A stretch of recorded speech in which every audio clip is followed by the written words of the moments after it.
یہ ماہ شعبان شروع ہو چکا ہے، ایک ذرا مختصر میں فضیلت بیان کیجئے۔ بابرکت مہینہ ہے اور بافضیلت مہینہ ہے، لیکن ایک جملہ میں ابتدا میں آپ کی خدمت میں کہوں کہ اسلامی مہینوں تاریخوں کے اعتبار سے یہ 3 مہینے رجب، شعبان اور بعد میں آنے والا رمضان، یہ 3 مہینے کو پروردگار عالم نے فضیلتوں اور برکتوں سے نوازا ہے۔ اور آپ دیکھیے جیسا آج کل ہمارے پاس بہت زیادہ ہے 2 مہینے کا کورس، 3 مہینے کا کورس، اگر کوئی انسان چاہتا ہے کہ اپنی روح کو کمال تک پہنچائے، وہ صرف رمضان ہی سے استفادہ کر کے اپنی روح کو کمال تک نہیں پہنچا سکتا، اسے چاہیے کہ 3 مہینے کا مکمل جب وہ کورس کرے گا تب عید کے بعد جب باہر نکلے گا تب اپنی روح کو با کمال پائے گا۔ لہٰذا ہر مہینہ اپنے اعتبار سے جو گزر رہا ہے وہ بھی فضیلت کے اعتبار سے ہے، اور جو اب آج ہم داخل ہو رہے ہیں یہ بھی اہمیت کا حامل ہے۔ آپ دیکھیں رسول خدا حضرت محمد مصطفیٰ صلی اللہ علیہ وآلہ وسلم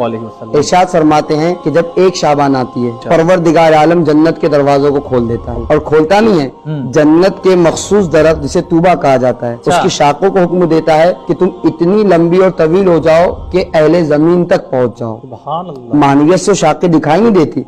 وہ شاخیں زمین تک پہنچ جاتی ہے۔ پھر ایک فرشتہ ہے جو آواز دے کہتا ہے بندگان خدا تم اس طوبہ کی شاخوں سے لپٹ جاؤ تاکہ یہ شاخیں تمہیں جنت تک پہنچا دے۔ سوال کرنے والے نے پوچھا یا رسول اللہ کیسے لپٹ جائے، شاخیں تو دکھائی نہیں دے رہی ہے۔ رسول خدا صلی اللہ علیہ وآلہ وسلم نے فرمایا جو شخص بھی آج کے دن کسی 2 بھائیوں میں صلح کروائے گا گویا وہ اس شاخ سے لپٹ گیا ہے جو اسے جنت تک لے کر جائے گی۔ سبحان اللہ۔ اس کے بعد رسول اللہ کہتے ہیں کہ ویسے تو ہر بیٹے کا فرض ہے کہ اپنے ماں باپ کی مثلا جو ہے وہ ان کے ساتھ نیکی سے پیش آئے، لیکن آج کے دن یعنی 1 شعبان کے دن اگر کوئی خصوصیت سے اپنے والدین کے ساتھ نیکی کرے گا گویا وہ اس شاخ سے جو ہے وہ لپٹتا دکھائی دے رہا ہے۔ پھر رسول اللہ کہتے ہیں کہ ویسے تو پڑوسی کا حقوق ہر کسی کی گردن پر ہے، لیکن آج کے دن اگر کوئی خصوصیت سے پڑوسی کے ساتھ نیکی کرے گا تو اس طوبہ کی شاخ سے لپٹتا ہوا دکھائی دے گا۔ اس کے بعد رسول اللہ کہتے ہیں اگر کوئی انسان مقروض ہے اور اپنے قرض کو ادا نہیں کیا آج کے دن اس قرض کو ادا کر دے تو اس طریقے سے گویا وہ طوبہ کی شاخ سے لپٹتا ہوا دکھائی دے رہا ہے۔ پھر رسول اللہ کہتے ہیں اگر کوئی مریض کی عیادت کر دے تو گویا طوبہ کی شاخ سے لپٹتا ہوا دکھائی دے رہا ہے۔ اور پھر اس کے بعد رسول اللہ کہتے ہیں کہ اگر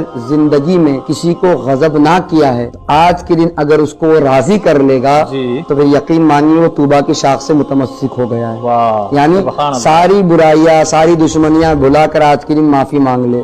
کوئی تحفہ لے جا کر دے دے بھئی یہ ولادت کا موقع، یہ شعبان کی بابرکت گھڑیاں ہیں، یہ تحفہ نہیں جا سکتا، ایک کال ہی کر کے کم سے کم اسے کسی طریقے سے راضی اور خوش کر لے، رسول اللہ کہتے ہیں گویا طوبہ کی شاخ سے لپٹ گیا، اور طوبہ کی شاخ سے لپٹ جانا گویا جنت تک جانے کی ضمانت ہے۔ لیکن ساری باتیں جو ہم نے آپ کی خدمت میں پیش کی آپ غور کیجئے، اس میں رسول اللہ نے نماز کا تذکرہ نہیں کیا، اس میں رسول اللہ نے روزے کی بات نہیں کی، اس میں رسول اللہ نے قرآن کے ذکر کی بات نہیں کی، کبھی پڑوسیوں کا حق، کبھی والدین کا حق، کبھی مثلا ناراض کرنے والے کو راضی کرنے کا حق۔ گویا رسول خدا صلی اللہ علیہ وسلم اس روایت میں حقوق الناس کی طرف توجہ دلوا رہے ہیں کہ انسان کے لیے نیکیوں میں عظیم نیکیاں یہ بھی ہے کہ وہ لوگوں کے حقوق کا خیال رکھے۔ تو یاد رکھو اس مہینے کو شہر و جیران کہتے ہیں، جیران عربی میں پڑوسی کے معنی میں ہے اور شہر جو ہے مہینے کے معنی میں، یعنی یہ مہینہ رمضان کا پڑوسی ہے اور اس مہینے کو خدا نے داخل ہونے کا ذریعہ بنایا ہے کہ تم اس کے ذریعے سے رمضان المبارک میں داخل ہو جاؤ گے۔ اب جو ہمارا غلط کانسیپٹ ہے ہم اسے یہاں دور کرنا چاہیں گے،